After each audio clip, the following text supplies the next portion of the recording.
नमस्कार, मैं हूं आपके साथ रोहित। इस वक्त रूस और यूक्रेन के बीच युद्ध चल रहा है और इस बीच अमेरिका चाहता है कि भारत उसके हिसाब से चले। अमेरिका ये भी चाहता है कि भारत जो रूस से तेल खरीद रहा है उसे लेना वो बंद कर दे। जाहिर है भारत एक स्वतंत्र देश है, भारत सरकार पर किसी का दबाव नहीं। देश की मोदी सरकार को जो हित में लगेगा वो करेगी। ऐसे में भारत किससे क्या खरीदता है, किसको क्या बेचता है, ये पूरी तरह से उसका फैसला है, ना कि किसी और का। शायद यही वजह है कि विदेश मंत्री एस जयशंकर ने अमेरिका को जमकर लताड़ा है। एस जयशंकर ने आंकड़ों के जरिए साफ कर दिया है कि भारत अपने फैसले पर टिका रहेगा। एस जयशंकर जिन तेवरों में अमेरिका को जवाब दे रहे हैं वो ये बताने के लिए काफ़ी है कि वो किसी के दबाव में नहीं हैं। आज आपको अलग अलग मुद्दों पर एस जयशंकर का करारा जवाब बताएंगे जो आपको ये सोचने पर मजबूर कर देंगे कि वाकई विदेश मंत्री हो तो एस जयशंकर जैसा, क्योंकि आज तक अमेरिका को इस तरह से किसी ने नहीं झाड़ा है जैसा एस जयशंकर झाड़ लगा रहे हैं।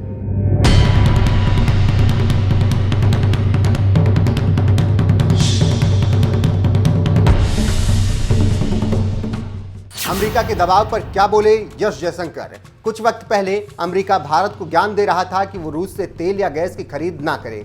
इस पर एस जयशंकर ने आंकड़े पेश कर दिए। सवाल पूछने वाले पत्रकार से उन्होंने कहा, भारत एक महीने में रूस से जितनी एनर्जी खरीदता है उतनी यूरोप आधे दिन में खरीद लेता है। तो सवाल यूरोपियन देशों से होना चाहिए। As Secretary Blinken has pointed out, we have made a number of statements which outline our position in the UN, in our parliament and in other forums. And briefly, what those positions state is that we are against the conflict, we are for dialogue and diplomacy, we are for urgent cessation of violence, and we are prepared to contribute in whatever way to these objectives. I noticed you refer to oil purchases.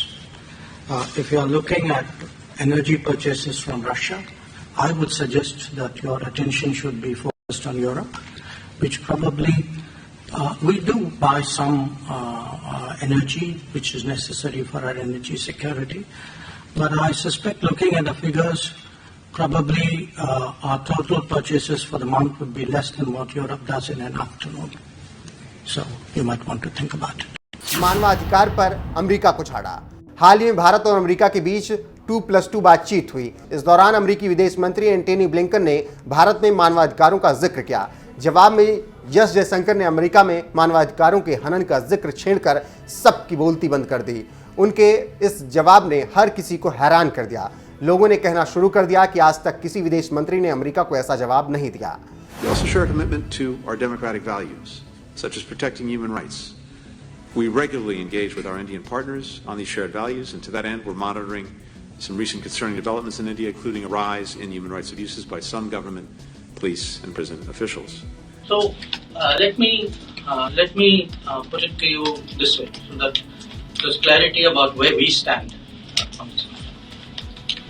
Look, people are entitled to have views about us, but we are also equally entitled to have views about their views and about the interests and the lobbies and the vote banks which drive that. So whenever there is a discussion, I can tell you that we will not be reticent about speaking out.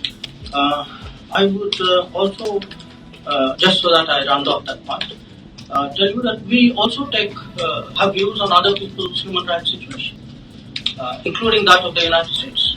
So we take up human rights issues when they arise in this country, especially when they pertain to our community. Operation Ganga पर speech ने लूटी महफिल। Ukraine पर फंसे भारतीयों को निकालने के लिए सरकार ने किस तरह से काम किया ये किसी से छिपा नहीं है। ऑपरेशन गंगा के तहत प्लेन के जरिए कई सौ छात्रों को वापस भारत लाया गया। इसी का जिक्र करते हुए एस जयशंकर ने लोकसभा में कहा कि एक देश के विदेश मंत्री ने उनके सामने ये गर्व से कहा कि उन्होंने 2 प्लेन से अपने नागरिकों को यूक्रेन से वापस लाया। उनके पूछने पर मैंने बताया कि भारत ऑपरेशन गंगा के तहत 90 प्लेन से नागरिकों को वापस लाया तो वो हक्का बक्का रह गया। दुनिया को ज्ञान बांटने में दिलचस्पी नहीं है।